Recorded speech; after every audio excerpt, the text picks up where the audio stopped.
إن الحمد لله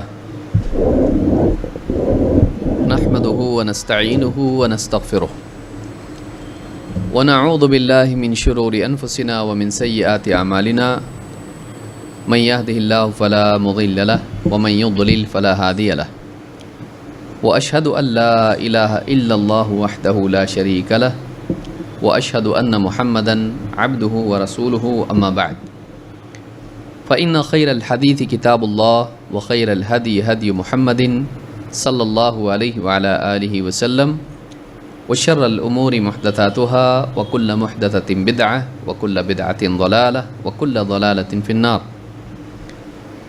قال النبي صلى الله عليه وسلم نضر الله امرأ سمع منا حديثا فحفظه حتى يبلغه غيره. رواہ الترمذی. اللہ کے نبی صلی اللہ علیہ وسلم کی ایک حدیث ہے جس میں اللہ کے نبی صلی اللہ علیہ وسلم نے علم کے تعلق سے 3 مرحلے ذکر کیے ہیں. علم کے تعلق سے اللہ کے نبی صلی اللہ علیہ وسلم نے 3 مرحلے ذکر کیے ہیں. آپ فرماتے ہیں نضر اللہ امرأ سمع منا حدیثا، اللہ تعالیٰ تر و تازہ رکھے، خوش رکھے اس انسان کو جو ہم سے کوئی حدیث سنے، فحفظہ، پھر اسے یاد رکھے، پھر اسے محفوظ رکھے، حتی یبلغہ غیرہ، یہاں تک کہ وہ اسے دوسروں تک پہنچا دے. اس حدیث میں اللہ کے نبی صلی اللہ علیہ وسلم نے دعا دی ہے اس انسان کو جو علم کی بات کو سنے، محفوظ رکھے اور دوسروں تک پہنچائے. اس حدیث سے معلوم ہوتا ہے کہ علم کے تعلق سے 3 مراحل ہیں. جو آدمی ان تینوں مرحلوں کو پار کریں وہ نبی صلی اللہ علیہ وسلم کی دعا کا حقدار بن جاتا ہے. وہ 3 مرحلے کیا ہیں؟ نمبر 1، سمع منا حدیثا، ہم سے کوئی حدیث سنیں. کوئی حدیث سنیں، ساری حدیثیں سنیں ضروری نہیں، کوئی ایک حدیث بھی اگر سنتا ہے تو بھی کافی ہے. سمع منا حدیثا، اس سے معلوم ہوا پہلا مرحلہ علم کا کیا ہے؟ سماع، سننا پہلا مرحلہ ہے، جس کو ہم کہہ سکتے ہیں حصول علم حاصل کرنا، یا طلب علم طلب کرنا، علم کی مجلس میں بیٹھ کے علم کی دین کی بات سننا. نمبر 1 سماع علم ہے. نمبر 2 فحفظہ، پھر اسے محفوظ کر لے، محفوظ کریں، ضائع نہ ہونے دیں. اب محفوظ کرنا جس کو عربی زبان میں ضبط کہتے ہیں، علم کی باتوں کا ضبط کر لینا، یہ 2 طرح سے ہوتا ہے. ایک ضبط صدر اور دوسرے ضبط کتاب. علم کو محفوظ کیا جا سکتا تھا پہلے زمانے سے، یہی طریقہ ہے 2 طریقوں سے. ایک دل میں محفوظ کر لینا اور ایک لکھ کر محفوظ کر لینا. یہ دونوں بھی طریقے علم کی حفاظت کے طریقے ہیں. تو حدیث سنیں کان سے، پھر اسے لکھ کر محفوظ رکھے قلم سے، نوٹ بک میں، کاغذ پر، یا پھر محفوظ رکھے اپنے دل میں. کسی کی یادداشت مضبوط ہوتی ہے، کسی کی نہیں ہوتی ہے. جس کی یادداشت مضبوط ہے، قوی ہے، وہ سن کے یاد رکھ لیتا ہے. جس کو یاد نہیں رہتا وہ کیا کرتا ہے؟ لکھ کے محفوظ رکھتا ہے. تو اللہ تعالیٰ تر و تازہ رکھے اس انسان کو، دعا ہے جو کیا کریں؟ ہم سے حدیث سنیں. نمبر 2 سن کے انسنی کر دیں نہیں.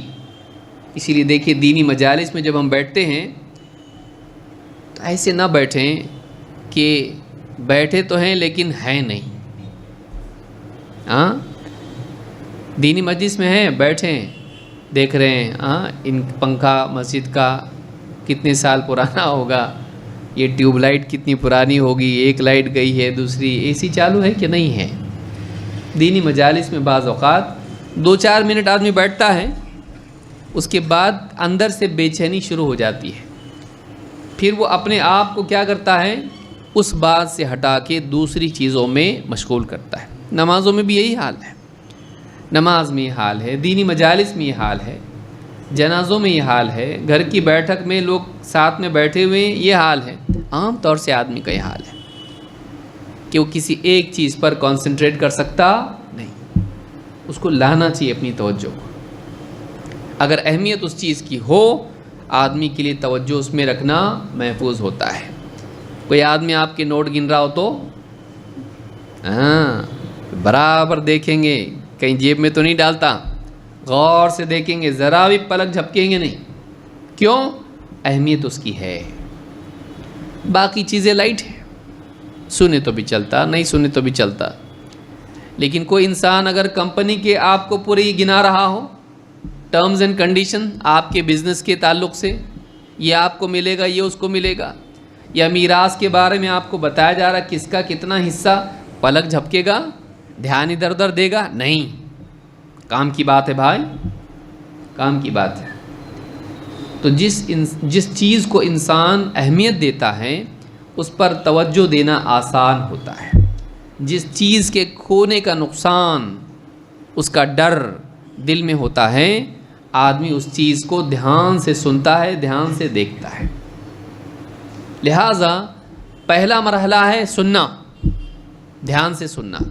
یاد رکھنا دوسرا مرحلہ ہے۔ یاد نہیں رہتا، دھیان سے نہ سنتا نہ دھیان سے پڑھتا۔ اگر تو دھیان سے سنے گا تو یاد رہے گا، اگر دھیان سے پڑھے گا تو یاد رہے گا۔ یاد رکھنے کی محنت، دھیان سے سننے کی محنت۔ یاد رکھنے کی کوئی محنت نہیں ہے، اس کی محنت دھیان سے سننا ہے۔ اگر تو دھیان سے سن لے، اپنی توجہ کو بات پر مرکوز رکھے اور سمجھنے کی کوشش کرے، یاد رکھنا آسان ہو جاتا ہے۔ اور اس چیز کو اہم سمجھے، اپنی ضرورت سمجھے، یاد رکھنا آسان ہوتا ہے۔ مثال کے طور پر ایک ہی مجمع میں کئی لوگ بیٹھے ہوئے ہوں اور ہر ایک کی ذمہ داری بتائی جا رہی ہو اور ہر ایک کو بتایا جا رہا کہ تم کو کہاں جانا ہے، کہاں جانا ہے، باقی لوگوں کا آدمی نہیں سنتا، سنا نہیں سنا چلتا، جیسے اس کا نمبر آتا فوراً دھیان سے سنتا۔ کیوں؟ اب تیری بات ہے، میری ضرورت ہے۔ یہ جب آدمی کسی چیز کو اپنی ضرورت سمجھتا ہے تو دھیان سے سنتا ہے۔ تو علم کے تعلق سے پہلا مرحلہ ہے سننا، اس کے بعد دوسرا مرحلہ ہے یاد رکھنا۔ یاد نہیں رہتا، ٹھیک ہے، لکھ کے محفوظ رکھ تاکہ کھو نہ جائے، لکھ کے محفوظ رکھ تاکہ کھو نہ جائے۔ نمبر 3، تیسرا مرحلہ کیا ہے؟ حتی یبلغہ غیرہ، یہاں تک کہ وہ دوسرے تک اس کو پہنچا دے۔ تو ہم کہیں گے سماع علم، حفاظت علم اور اشاعت علم، یہ 3 مرحلے علم کے ہیں۔ علم کا سننا، یاد رکھنا، دوسروں تک پہنچانا۔ زیادہ کام آپ کو نہیں کرنا ہے۔ جیسے ہی یہ 3 کام آدمی کریں، چاہے ایک بات ہی کیوں نہ ہو، اللہ کے نبی صلی اللہ علیہ وسلم کی دعا کا حقدار بن جاتا ہو۔ کیا دعا ہو؟ اللہ تعالیٰ ترو تازہ رکھے اس کو۔ نضر اللہ، نضر کیا لفظ ہے یہ؟ نضرہ کا مطلب ہوتا ہے ترو تازگی۔ کوئی آدمی خوش ہو، اس کا چہرہ دیکھ کے ہم پوچھیں کیا بات ہے بھائی، کیا ہوا؟ مطلب بزنس کی بڑی ڈیل ہو گئی دکھتا تمہاری۔ کیوں؟ تمہارا چہرہ بتا رہا ہے۔ ہمیشہ ایسے رہتے، آج ایک دم خوش دکھ رہے ہیں، چہرہ تمہارا بتا رہا ہے کہ تم خوش ہو، ٹینشن کچھ بھی نہیں ہے۔ چہرے پر تازگی ہونا، خوشی کے آثار ہونا، تو یہ جو ہے یہ نضرہ اس کو کہتے ہیں۔ اللہ تعالیٰ تر و تازہ رکھے اس کو، جو ہم سے کوئی بات سنیں اسے محفوظ کر لیں اور دوسروں تک پہنچا دیں۔ یہ 3 کام کرنے پر دعا ہے رسول اکرم صلی اللہ علیہ وسلم کی کہ اللہ خوشحال رکھے اس انسان کو۔ ہم خوشحال رہنا چاہتے ہیں، ہم چاہتے ہیں کہ ہمارے اوپر تر و تازگی ہمیشہ رہے، فریش رہیں، خوشحال رہیں، مسائل ہوں تو بھی خوشحال رہیں۔ تو اس کے لیے ہم کو یہ 3 چیزیں کرنی پڑیں گی۔ دینی مجالس میں بیٹھ کے بات کو دھیان سے سننا، اسے یاد رکھنا، دوسروں تک پہنچانا۔ لیکن اگر کسی کو یاد نہیں رہتا ہے، اس کے لیے دوسرا راستہ کیا ہے؟ لکھنا۔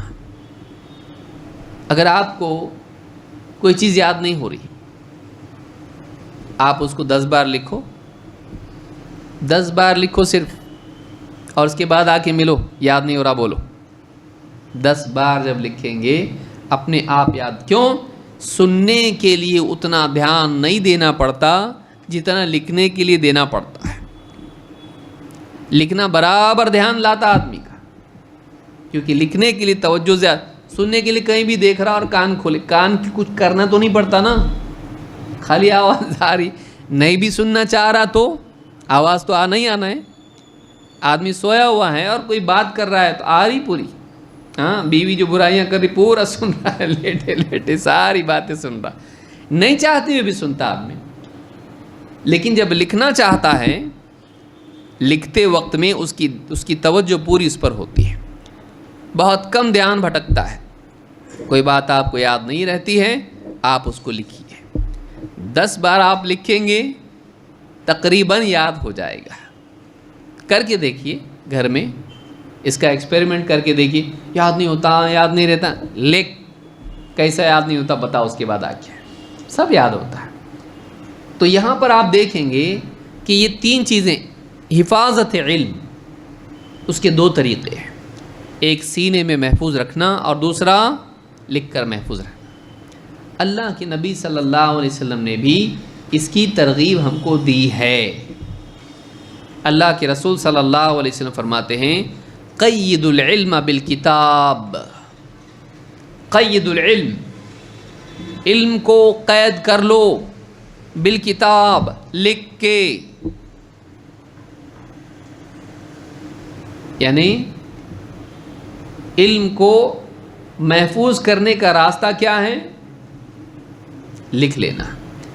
زیادہ لکھے گا تو دل میں بھی بیٹھ جائے گا، اور نہیں بھی بیٹھے گا تو کم سے کم ایک بار لکھنے سے وہ تیرے پاس محفوظ رہے گا، بعد میں واپس چیک کر سکتا ہے، بعد میں واپس چیک کر سکتا ہے کہ مجھے یاد ہے یا نہیں۔ جیسے کسی مثال کے طور پر کوئی آدمی حدیث لکھ لیا، سنتے وقت تو یاد تھی، بعد میں کیا لفظ تھا، ایگزام میں بچے کیا ہوتے، پہلا ورڈ بتا باقی کا یاد ہے، ہم کو معلوم، انجن بتا پوری ٹرین یاد ہے میرے کو، پہلا ورڈ ہی نہیں آ رہا، پہلا ورڈ بولتے ہی پورا جواب کیا ہوتا ہے، فر فر فر فر فر فر پورا یاد رہتا اس کو۔ بعض اوقات ایسا بھی ہوتا ہے، اصل انجن ہی بھول جاتا آدمی، شروع کہاں سے ہوتا، کون سا ورڈ ہے آنسر میں پہلا ورڈ بتا، کیونکہ رٹا ہوا ہے وہ، تو اکثر ایسا ہوتا ہے، تو بعض اوقات بھول جاتا آدمی۔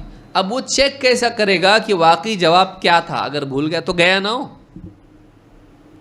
واپس چیک کرنا ہے کہ میرا یاد کیا ہوا صحیح ہے کہ نہیں، لکھا ہوا کہیں نہ کہیں وہ ہونا چاہیے۔ تو اللہ کے نبی صلی اللہ علیہ وسلم فرماتے ہیں، قید العلم بالکتاب، علم کو لکھ کر محفوظ کر لو، قید کر لو۔ تو ایک انسان اگر چاہتا ہے کہ علم کو قید کرے، اگر ایسا نہیں ہوتا، آپ ڈاکٹر کے پاس گئے، ڈاکٹر نے دوا کا نام بتا دیا، سمجھ میں آیا؟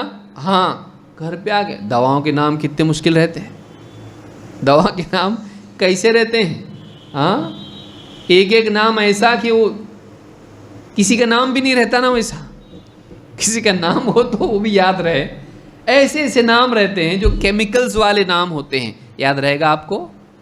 کیسے یاد رہے گا؟ اگر لکھنا نہیں ہوتا کتنا مشکل ہو جاتا۔ تو علم کی باتیں، چاہے وہ دین کا علم ہو یا وہ دنیا کا علم ہو، لکھنا ایک بہت بڑی نعمت ہے۔ انسان کو لکھنے آنا چاہیے، انسان کو لکھنے آنا چاہیے، وہ علم کی باتوں کو محفوظ رکھ سکتا ہے۔ امام البخاری رحمۃ اللہ علیہ، انہوں نے صحیح بخاری لکھی، ایسی شاندار کتاب کہ اس جیسی کوئی کتاب نہیں ہے، اس سے زیادہ معتبر کتاب کوئی نہیں ہے حدیث کی۔ ساری امت اس بات کو مانتی ہے کہ کہ صحیح احادیث کی سب سے معتبر کتاب صحیح البخاری ہے، الجامع الصحیح۔ اگر وہ نہیں لکھتے، سوچئے اگر وہ لکھتے ہی نہیں، ان کے ساتھ ان کا علم چلا جاتا۔ تفسیر ابن کثیر عموماً سبھی جانتے ہیں، قرآن کی بہترین تفاسیر میں سے ایک تفسیر التفسیر بالمأثور جس کو کہتے ہیں، ایسی تفسیر جس میں احادیث ہیں، آیات ہیں اور صحابہ کے تابعین کے اقوال ہیں، ان میں آثار کی روشنی میں تفسیر ہے، عقل سے نہیں، رائے سے نہیں، دلائل کی بنیاد پر تفسیر ہے کہ سلف کا اس بارے میں کیا کہنا ہے، اس سے اوپر احادیث میں کیا اور قرآن میں کیا۔ التفسیر بالمأثور۔ اگر ابن کثیر رحمۃ اللہ علیہ وہ سارا علم جو ان کے دل میں تھا اگر نہیں لکھتے، کس کے ساتھ چلا جاتا؟ وہ ان کے ساتھ چلا جاتا ہے۔ بڑے بڑے فقہا گزرے، انہوں نے قرآن و سنت میں غور کیا اور لوگوں کو فتوے دیے، ان کے طالب علم انہوں نے وہ سارے فتاوی ان کے جمع کے لکھ کے، اس کو فتویٰ دیا، اس کو ہزاروں سے فتوے ہیں۔ اگر وہ لکھ کے نہیں رکھتے لوگ، وہ علم محفوظ نہیں رہتا، وہ سب ضائع ہو جاتا ہے۔ علم کا لکھنا اس کی حفاظت ہے، علم کا لکھنا اس کی حفاظت ہے، اس لیے لکھنا آنا چاہیے، اور لکھنا آیا تو پڑھنا بھی اپنے آپ آتا نا۔ لکھنا آیا، پڑھنا دونوں جوڑی ہیں، ایک سکے کے دونوں رخ ہیں کہ لکھنا اور پڑھنا جڑا ہوا ہے۔ لکھنے کے لیے پڑھنا پڑتا ہے اور پڑھنا سیکھنے کے لیے لکھنا پڑتا ہے، تو یہ دونوں چیزیں آنی چاہیے، دونوں چیزیں آنی چاہیے۔ اس حدیث کو قید العلم بالکتاب، علم کو لکھ کر محفوظ کر لو، قید کر لو، معلوم ہے کہ گویا کہ یہ پرندہ ہے، یہ اس کو قید کرنا ہے تو کیا کرنا پڑے گا؟ اس کو پنجرے میں ڈالنا پڑے گا۔ پنجرہ کھول دیے تو کیا ہوتا؟ وہ اڑ جاتا۔ تو ایک انسان اگر چاہتا ہے کہ علم کو محفوظ رکھے، باندھ کے رکھے، اس کو کیا کرنا پڑے گا؟ لکھنا پڑے گا اور مراجعات کرتے رہنا پڑے گا تاکہ دل میں بھی رہے۔ اگر کوئی انسان قرآن کی کوئی سورت یاد نہ رہے، اس کا کوئی حصہ سہو ہو جائے، اس میں بھلایا جائے، کیا کرتا؟ پھر جا کے کہاں چیک کرتا؟ مصحف کھول کے دیکھتا نا، صحیح پڑھ رہا کہ غلط پڑھ رہا میں۔ اگر مصحف میں لکھا ہوا نہیں ہوتا کیسے چیک کرتا؟ تو لکھا ہوا ہونا یہ حفاظت ہے، علم کو قید کر لو لکھ کر۔ امام الطبرانی اور حاکم نے، اور اسی طرح سے حکیم الترمذی نے اس کو روایت کیا ہے صحیح الجامع صغیر حدیث نمبر 4434 پر۔ شیخ البانی کہتے ہیں کہ حدیث صحیح ہے۔ لکھنا پڑھنا کتنا اہم ہے۔ اللہ کے نبی صلی اللہ علیہ وسلم کے صحابی عبداللہ ابن عباس رضی اللہ تعالیٰ عنہ کہتے ہیں کان ناس من الاسرى یوم بدر لم یکن لهم فداء۔ بدر کی جنگ آپ سبھی جانتے ہیں، اسلام کی تاریخ میں پہلی جنگ، جس میں صحابہ کتنے تھے؟ 313، بعض روایات میں 19 ہے، جس میں سے لڑنے کے لائق کتنے تھے؟ 313 صحابہ تھے، معروف نمبر عدد یہی ہے۔ تو مشرکین کتنے تھے؟ 1000 تھے، 3 گنا زیادہ۔ جنگ ہوئی، قتل ہونے والے قتل ہوئے، مشرکین میں سے غالب مسلمان آئے، اور مسلمانوں نے مشرکین میں سے بعضوں کو قید بھی کر لیا، کچھ بھاگ نہیں سکے تو پکڑے گئے، جو بھاگنے والے بھاگ گئے۔ تو جو قید ہوئے ان میں سے کچھ لوگوں کو پڑھنا لکھنا آتا تھا۔ سوچئے، کان ناس من الاسرى یوم بدر لم یکن لهم فداء۔ کچھ قیدی ایسے تھے، قیدیوں کا اس زمانے میں قانون یہ تھا، قیدی اگر کہے کہ میں اتنا مال دے دیتا ہوں میرے کو چھوڑ دو، چھوڑ دیتے تھے۔ اگر قیدی اپنی جان چھڑانے کے لیے، اپنی آزادی کے لیے کچھ پیسہ دے دیں تو اس کو چھوڑ دیا جاتا تھا۔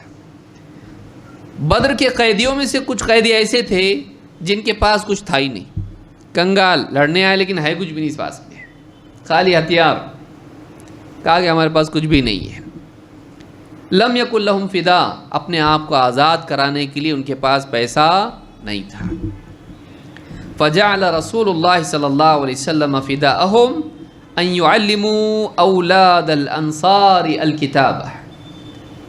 اللہ کے نبی صلی اللہ علیہ وسلم نے کہا ٹھیک ہے، پڑھنا لکھنا آتا ہے، آتا ہے، انصار کے بچوں کو لکھنا سکھا دو، انصار کے بچوں کو پڑھنا لکھنا سکھا دو، تم کو آزاد کر دیں گے. اس سے اسلام میں ایجوکیشن کی اہمیت، لٹریسی کی اہمیت معلوم ہوتی ہے. کون ہے وہ؟ مسلمانوں کے دشمن ہیں، لیکن ان کے پاس ایک صلاحیت ہے. وہ کیا ہے؟ علم ہے ان کے پاس، دین کا علم، دنیا کا علم، لکھنا پڑھنا، بس کتابت. وہ علم ضروری ہے. اگر وہ آ گیا، قرآن بھی پڑھ سکتے، حدیث بھی پڑھ سکتے، دنیا بھر کی چیزیں پڑھ سکتے، میراث کے مسائل ہوں یا کچھ بھی ہوں، کیلکولیٹ کر سکتے، نمبر آ گئے، پڑھنا آ گیا، آپس میں ایک دوسرے کو خط لکھ سکتے ہیں. تو جب وہ قیدی پکڑے گئے اور ان کے پاس اپنے آپ کو چھڑانے کے لیے پیسہ نہیں تھا، اللہ کے نبی صلی اللہ علیہ وسلم نے پیسے کے بدلے دوسرا آپشن دیکھا. پڑھنا لکھنا تم کو آتا ہے؟ ٹھیک آتا ہے، ہمارے بچوں کو پڑھنا لکھنا سکھاؤ. اس سے ایک بات تو یہ معلوم ہوتی ہے کہ بچوں کو پڑھنا لکھنا سکھانا چاہیے. کوئی کہے کہ نہیں ان پڑھ رہنا چاہیے، نہیں. اللہ کے نبی صلی اللہ علیہ وسلم نے بچوں کو تعلیم دینے کا اتنا اہتمام کیا کہ قیدیوں کے ہاتھ میں بچوں کو دیا.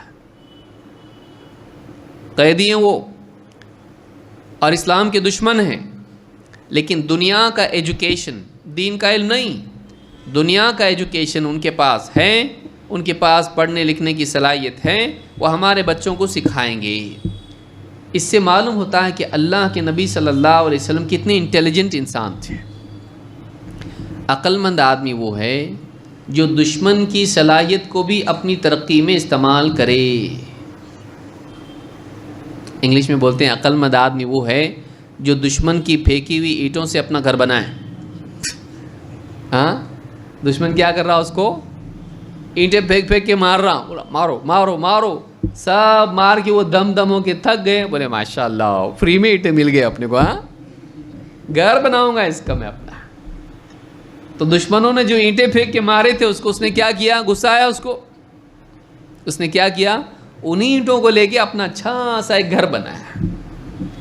عقل مند آدمی وہ ہے جو دشمن کی سازش کو بھی اپنی ترقی میں، کامیابی میں استعمال کرے.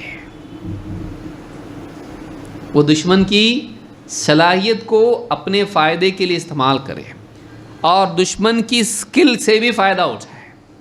آج اسلام، مسلمان ایک اعتبار سے پچھڑے ہوئے ہیں. علمی میدان میں ہم لوگ ہیں آگے، جو لوگ ہیں بیچارے ہیں، کچھ لوگ ہیں علم کے میدان میں، لیکن عمومی طور پر پوری امت کو دیکھا جائے تو نہیں ہے. خاص کر کے ہمارے اپنے ملک ہندوستان میں دیکھیں، انڈیا میں دیکھیں، مسلمانوں کی حالت کیسی؟ ایک دم بری ہے. ایجوکیشن کے معاملے میں مسلمان کیا ہیں؟ کمزور ہیں. اللہ کے نبی صلی اللہ علیہ وسلم کی اسوہ سے ہم کو یہ بات ملتی ہے کہ اگر مخالف بھی ہیں، ایجوکیشن کی اہمیت اتنی زیادہ ہے کہ اپنے دشمن سے بھی دنیا کا علم لیا جا سکتا ہے. سائنس، ٹیکنالوجی، دنیا کے سارے علوم، physics, chemistry, biology, zoology, maths اور اس طرح کی جتنی چیزیں ہیں ٹیکنالوجی کی اور سائنس کی، یہ سیکھی جا سکتی ہیں. مسلمان کو بائسڈ نہیں ہونا چاہیے، مسلمان کو تعصب والا نہیں ہونا چاہیے. یہ دشمن ہے، ان سے ہم کیوں سیکھیں گے؟ نہیں، دین تھوڑی سیکھ رہے ہیں اس سے، دین تو ہم علماء سے سیکھیں گے. کیا دین بھی ان سے سیکھیں گے؟ ہاں، پروفیسر جان اب ہم کو قرآن کی تفسیر پڑھانے آئے ہیں، اور پروفیسر جانی ہم کو کیا سکھا رہے ہیں؟ حدیث. ہاں، اور ٹامی ہم کو سکھا رہے فقہ. چلے گا ایسا؟ نہیں. قرآن و سنت کا علم، دین کا علم علماء سے لیں گے، وہ بھی معتبر علماء سے، بدعتی علماء سے نہیں، قابل اعتماد علماء سے قرآن و سنت کا علم لیں گے۔ لیکن دنیاوی علوم علماء سکھاتے، وہ انبیاء سکھاتے تھے، وہ نہیں۔ تعمیر کا علم، ٹیکنالوجی کا، پنکھے بنانے کا، فریج بنانے کا، کمپیوٹر کا، اس طرح کی جتنی ساری چیزیں ہیں، یہ انبیاء والا علم نہیں ہے، یہ انسانوں کا علم ہے۔ یہ مسلمان سے بھی سیکھ سکتے اور غیر مسلم سے بھی سیکھ سکتے ہیں۔ اللہ کے نبی صلی اللہ علیہ وسلم نے ایک مثال قائم کی ہے تاکہ قیامت تک آنے والے مسلمانوں کے لیے اور ساری انسانیت کے لیے ایک نمونہ بن جائے کہ دشمن قوم سے بھی دنیا کا علم لیا جا سکتا ہے۔ مسلمان تعصب والے نہیں ہوتے، ہاں ان کی تہذیب، ان کا رہن سہن، ان کے افکار، ان کے رسم و رواج، اس کو نہیں لینا، ان کا دین اس کو نہیں لینا، خالی کیا لینا؟ ان کی ٹیکنالوجی، ان کا دنیاوی نالج، اس کو لے سکتے ہیں، لیکن ان کا رہن سہن نہیں ہے۔ وہ بائیں ہاتھ سے کھا رہا، ہمارے سر بائیں ہاتھ سے کھاتے، تو آپ بھی کھا سکتے ایسا؟ پڑھے لکھے نہ ہو، بڑے پروفیسر ہیں، تو ہم کھائیں گے کون سے ہاتھ سے؟ سیدھے ہاتھ سے۔ وہ آتے گھر میں تو کیا بولتے؟ Hello, how do you do? آپ بھی بولتے ایسا ابا کو آگے؟ ابا دیکھے کیا ہوا اس کو، ہاں hello how do you do کیا ہے؟ کم بخت ایسا بولتا ہے۔ السلام کہاں گیا تیرا؟ اندر آئیں گے تو کیا بولیں گے؟ السلام علیکم۔ تو ہمارا دین باقی رکھتے ہوئے ہم دنیا کی معلومات دوسروں سے لے سکتے ہیں، دوسروں سے لے سکتے ہیں۔ بعض اوقات وہی ہوتا ہے، یا تو ادھر یا تو ادھر، یا تو اتنا زیادہ احتیاط کرے گا کہ دنیا کا ایجوکیشن ہی حاصل نہیں کرے گا، اس کو برا بولے گا، یا پھر اتنا دنیا دار بن جائے گا کہ پھر ان کے علم کے، دنیاوی علم کے ساتھ ساتھ ان کی تہذیب اور ان کے رہن سہن کو، کلچر کو، سب کو لے لے گا۔ دونوں غلط ہیں۔ ہم اپنے دین پر باقی رہیں، ہم سنتوں کی پابندی کریں، لیکن اس کے ساتھ اگر دنیا میں کہیں کوئی علم ہے تو اس کو بھی حاصل کریں، کیونکہ آج دنیا کی بہت ساری قومیں مسلمانوں سے آگے نکل گئی ہیں۔ ایک زمانہ تھا کہ مسلمان آگے تھے، ایک زمانہ تھا کہ یورپ میں جہالت تھی اور عربوں میں علم تھا۔ یورپ میں سائنس کا علم گیا ہے عربوں سے، معلوم نہیں بہت سارے لوگوں کو، وہ ایک الگ باب ہے، اس کو الگ سے ہم کبھی بات کریں گے اس پہ انشاءاللہ۔ یورپ میں ان کے پاس تو زیرو بھی نہیں تھا، یورپ میں زیرو نہیں تھا۔ آپ رومن نمبرز لکھتے نا، آج بھی گھڑیوں میں دکھائی دے گا آپ کو، وہاں ایکس 111111، پھر الٹا وی بنے گا، اس میں ایل بھی بنے گا، کون یاد رکھے گا بھائی؟ یہ ایسے نمبر تھے وہاں پہ، چکرا جائے سر آدمی کا۔ زیرو نہیں تھا ان کے پاس۔ زیرو نہیں ہونا کتنا خطرناک ہے، ہاں زیرو ہو جاتا آدمی، زیرو نہیں تھا، کیلکولیشنز کتنے مشکل ہوں گے۔ زیرو دیا ان کو کس نے؟ یورپ کو عرب نے دیا، عربوں نے زیرو دیا ان کو۔ آپ ڈھونڈو، آج تو بہت آسان ہے، گوگل کر کے دیکھ لو آپ کہ زیرو دیا کون؟ عربوں نے یورپ کو دیا ہے۔ تو کئی علوم، دنیا کے علوم، میڈیکل سائنسز سے لے کے کئی علوم ایسے تھے، عربوں سے ان کے پاس گئے۔ آج ہمارا حال کیا ہے؟ آج ہم لوگ سچا رپورٹ میں کیا آ رہا ہے؟ ایک دم جو ایسی قومیں ہیں جن کو ایک دم پچھڑی ہوئی قومیں مانا جاتا تھا، آج ایجوکیشن میں وہ بھی ہم سے تھوڑے اوپر ہیں، ان سے بھی پیچھے ہم لوگ ہیں، پڑھے لکھے نہیں ہیں مسلمان۔ جبکہ ہمارے نبی صلی اللہ علیہ وسلم کا یہ حال تھا کہ آپ نے قیدیوں کو، مسلمان بچوں کو پڑھنا لکھنا سکھانے کے لیے کہا کہ تم اگر ان کو پڑھنا لکھنا سکھا دو تم کو آزاد کر دیں گے۔ سوچیے، یہ اہمیت ہے پڑھنے لکھنے کی۔ یہ جو حدیث ہے، کہتے ہیں کہ فجعل رسول اللہ صلی اللہ علیہ وسلم فداءہم ان يعلموا اولاد الانصار الکتاب۔ اللہ کے نبی صلی اللہ علیہ وسلم نے ان کا فدیہ یہ رکھا، آزادی کی قیمت یہ رکھی کہ تم انصار کے بچوں کو پڑھنا لکھنا سکھاؤ، تم کو آزاد کریں گے۔ اسے یہ بھی معلوم ہوتا ہے کہ اس زمانے میں قیدیوں کو سب کو قتل نہیں کرتے تھے، اگر کرنا ہوتا تو کر دیتے. آپ نے ان کو بھی پڑھنا لکھنا سکھانے والا ٹیچر بنایا. ایسے ہمارے نبی ہیں. دشمن قوم کے پاس یہ علم کی تعظیم ہے، یہ علم کی اہمیت ہے کہ علم سے ایک انسان کی جان کی بھی حفاظت ہو جاتی ہے. وہ لوگ سیف رہے، کیوں؟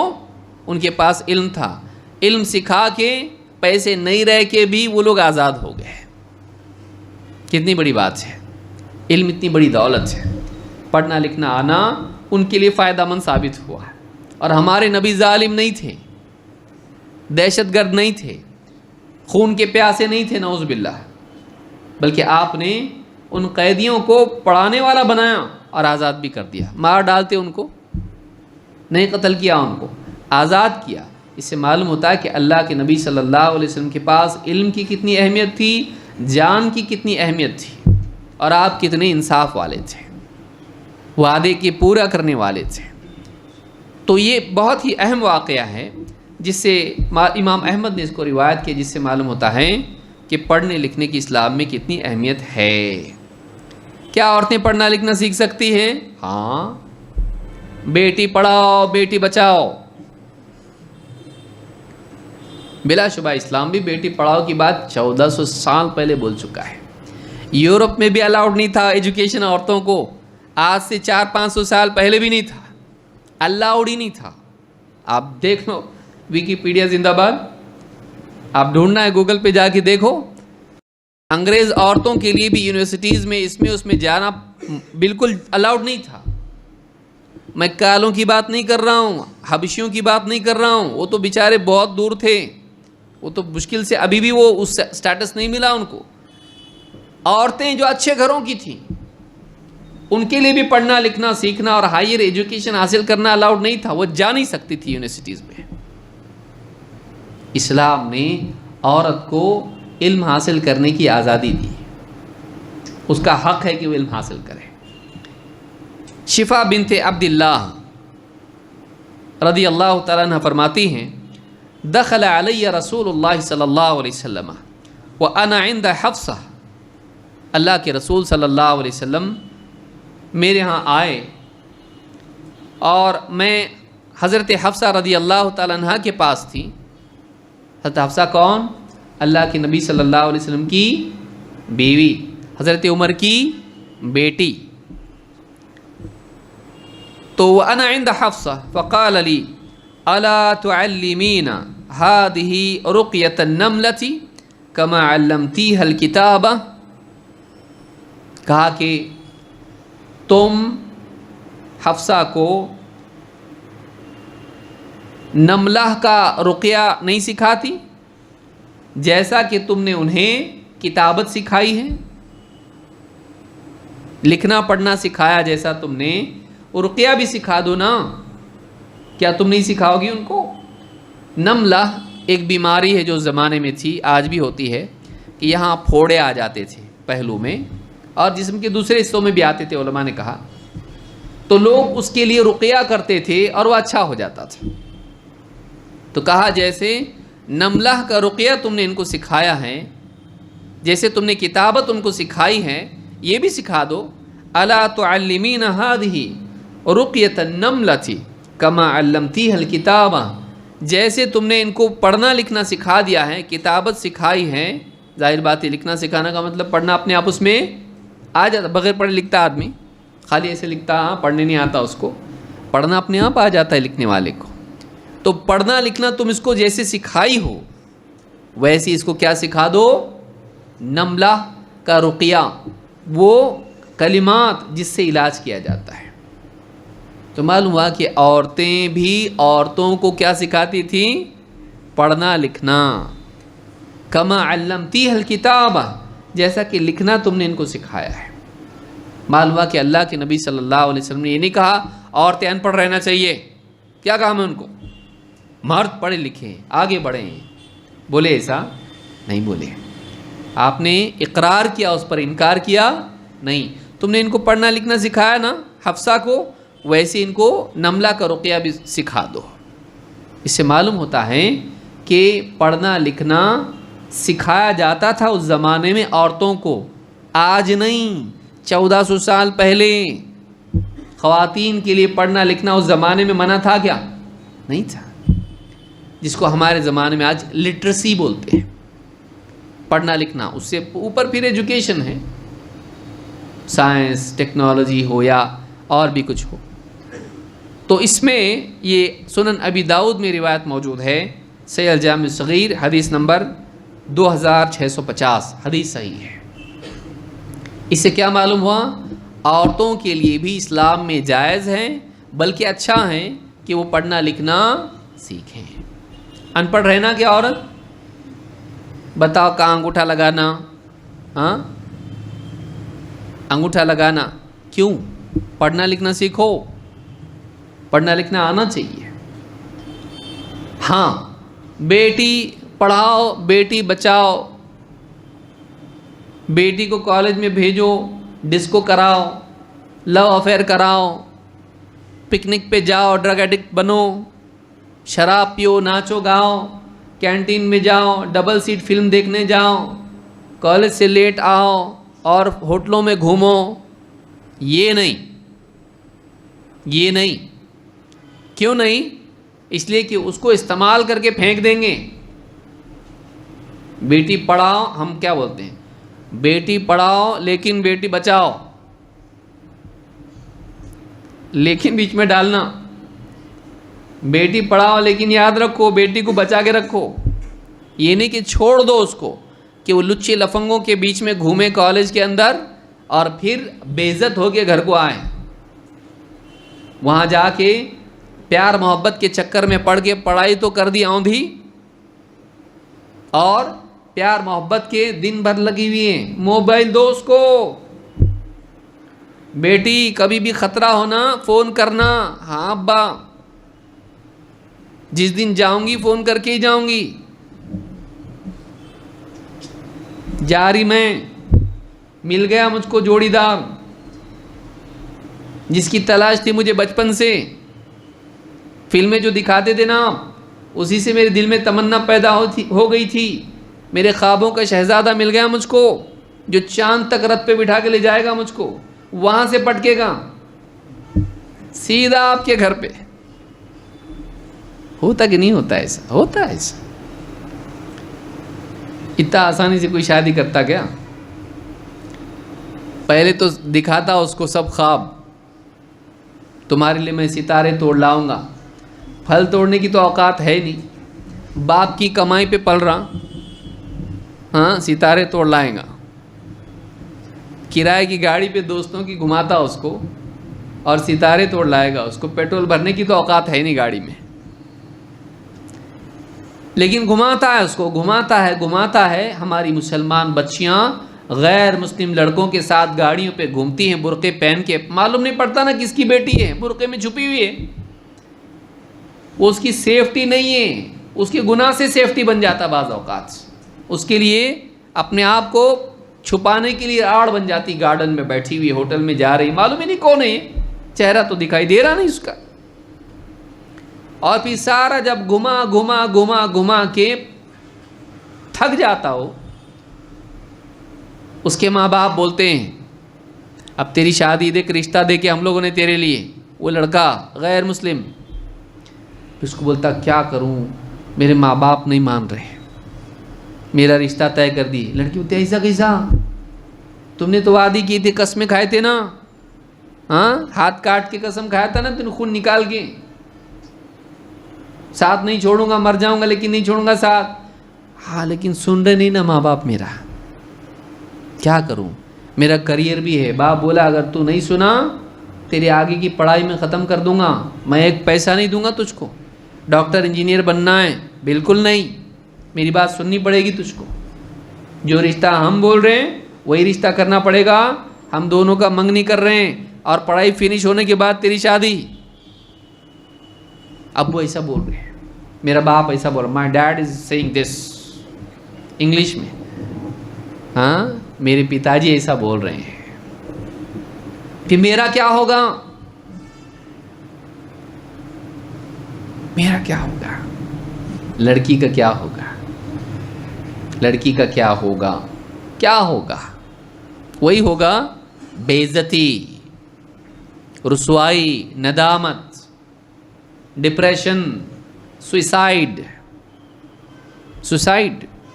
اور کیا ہوگا؟ یا پھر بے غیرتی کے ساتھ میں اس سے ہی جڑے رہنا، ٹھیک ہے شادی کرنا لیکن مجھ سے جڑے رہنا، یہ بھی وہ کبھی کبھی آتا اس میں، ٹھیک ہے وہ تو میرا ہے، وہ ماں باپ کی وجہ سے کر رہا، ہم دونوں پھر بھی جڑے رہیں گے۔ یہ آج کا ماحول ہے۔ اور ماں باپ کیا بول رہے گھر پہ؟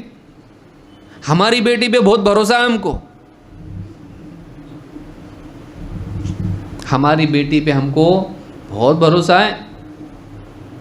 شیطان پہ ہے، شیطان اس کو جو کام پہ لگا رہا ہے، بھروسہ ہے کیا آپ کو؟ شیطان کا بھی تو سوچو، وہ بیچاری بچی، اس کی عمر کیا ہے؟ اس کی عمر کیا ہے؟ اس کو ذرا سا کسی نے خواب دکھا دیا، اس کی آنکھیں سو جاتی، خواب دیکھنے میں لگ جاتی۔ آپ دینی تربیت تو کیے نہیں اس کی، پڑھ رہی کرتے کرتے آپ اس کو کچھ بھی دین نہیں سکھائے، اخلاق نہیں سکھائے، اسلامی احکام نہیں سکھائے، اس کو کچھ بھی نہیں سکھایا، اور آپ نے اس کو درندوں کے حوالے کر دیے۔ مل گیا ایک درندہ اس کو، بھیڑیا، اس کا ایکسپلائٹیشن کیا اور اس کو استعمال کر کے پھینک دیا، عین وقت پہ دھوکہ دے دیا۔ سوچئے، بیٹی پڑھاؤ لیکن بیٹی بچاؤ بھی۔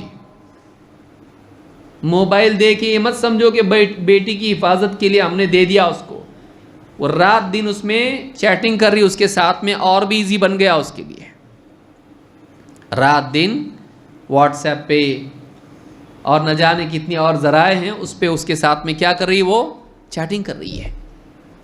پڑھاؤ بیٹی کو لیکن بچاؤ بھی، ان خرافات سے بچاؤ، ان برائیوں سے بچاؤ، دھیان دو، جاسوس مت بنو لیکن بے وقوف مت بنو، دھیان دو بچوں کے اوپر کیا کر،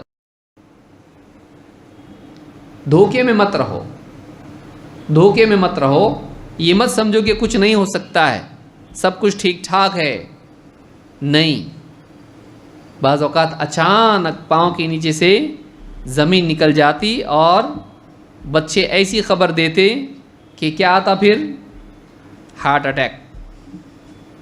اٹیک آتا ہے۔ یہاں یاد رکھنا ہے، اسلام میں تعلیم منع نہیں ہے، نہ بیٹے کی نہ بیٹی کی، تعلیم جائز ہے، لیکن شرعی حدود کا لحاظ رکھتے ہوئے، اسلامی طرز حیات کی پابندی کرتے ہوئے، اسلامی اخلاق کو اپنی زندگی میں باقی رکھتے ہوئے، اپنی عزت کی حفاظت کرتے ہوئے، یہ بہت ضروری ہے۔ لہٰذا جہاں ایک بات یاد رکھیں، مسلمان نہیں، ہم لوگ پڑھا رہے ہیں، بہت آگے بڑھا رہے ہیں اس کو ایجوکیشن میں، کس کو خوش کر رہا ہے تو؟ کس کو خوش کر رہا؟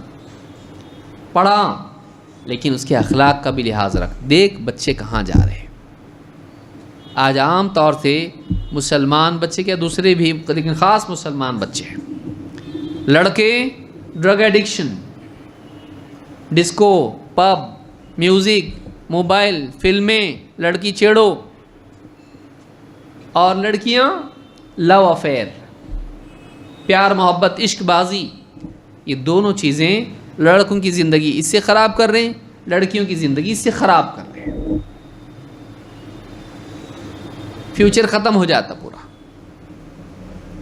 بچائیے اپنے بچوں کو، لڑکوں کو بھی اور لڑکیوں کو بھی، ایجوکیشن دلاؤ ان کو، آگے ترقی کرنا چاہیے انہوں نے، لیکن اس ترقی میں یہ بھول مت جاؤ کہ ماحول باہر گندا ہے، اس میں دین پر جمے رہیں ہمارے بچے، اس کا لحاظ رکھو۔ اگر یہ ہے بہت اچھی بات ہے، نہیں ہے تو آپ کتنا بڑا خطرہ مول لے رہے، دنیا کے علم کی وجہ سے ان کی آخرت خراب کر رہے، ان کی دینداری برباد کر رہے، آپ کتنی بڑی نادانی ہے،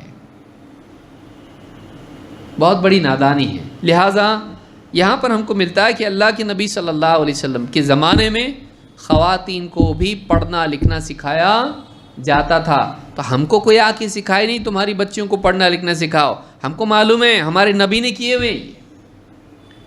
لیکن بدقسمتی سے بات یہ ہے کہ آج کے گندے ماحول میں ہماری بچیاں جا کر ویسی بن جا رہی ہیں۔ کسی نے بھیجا ویڈیو مجھ کو کالج کا، برقعے میں لڑکیاں ہیں، یہاں لڑکے ناچ رہے وہاں لڑکے ناچ رہے، ان کے بیچ میں لڑکیاں بھی ناچ رہی برقع پہن کے، گروپ ڈانس، برقع پہن کے ناچ رہی لڑکیاں، ہاتھ اٹھا اٹھا کے ناچ رہی ہیں، مردوں کی طرح ناچ رہی اس کے اندر۔ یہ مسلمان بچیاں ہیں، معلوم نہیں واقعی مسلمان ہے بھی کہ نہیں ہے وہ، کیونکہ برقع کتنے میں ملتا ہے، آرام سے کوئی بھی خرید کے مسلمان کو بدنام بھی کر سکتا ہے، اوکے، لیکن سچ مچ میں مسلمان رہی تو کیا ہمارے لیے افسوس کی بات نہیں ہے؟ تو ماں باپ کی ذمہ داری ہے کہ وہ اپنی بچیوں کا خیال رکھیں، دنیا کی ترقی میں اتنا آزاد ان کو نہ چھوڑ دیں کہ وہ دین کی نہ رہیں، اللہ اور اس کے رسول سے رشتہ توڑ لیں، ایسا نہیں ہونا چاہیے۔ بعض اوقات عشق اتنا بیٹھ جاتا ہے دلوں میں کہ پھر اللہ اور اس کے رسول کو چھوڑنے کو بھی تیار ہو جاتی، ماں باپ کو چھوڑنے کے لیے بھی تیار ہو جاتی، جا کے پورا اس کے ساتھ پھیرے لینے کو بھی تیار ہو جاتی وہ۔ کیوں؟ ماں باپ نے اس کو مسلمان بنایا ہی نہیں، ماں باپ نے اس کو مسلمان بنایا ہی نہیں۔ لہٰذا یہ بات یاد رکھیں، بچوں کو پڑھائیں، ہمارے بچے ان پڑھ نہ رہیں، پیچھے نہ رہیں، دوسروں سے آگے رہیں، بھائی دنیا کے علم میں آگے رہیں، اچھے سے اچھا ڈاکٹر بنیں، اچھے سے اچھا انجینئر بنیں، بچیاں بھی اچھی سے اچھی ڈاکٹر بنیں، ٹیچر بنیں، لیکن یہ نہ کریں کہ اپنے بچوں کو اس ماحول میں ڈال کے بگاڑیں۔ دھیان دیں، بچائیں۔ دین بھی سکھانے کی چیز ہے کہ نہیں ہے؟ وہ بھی سکھانے کی چیز ہے، اس کا بھی خیال رکھیں، وہ بھی خیال رکھیں۔ تو یہ بات ہم کو حدیث سے ملتی ہے۔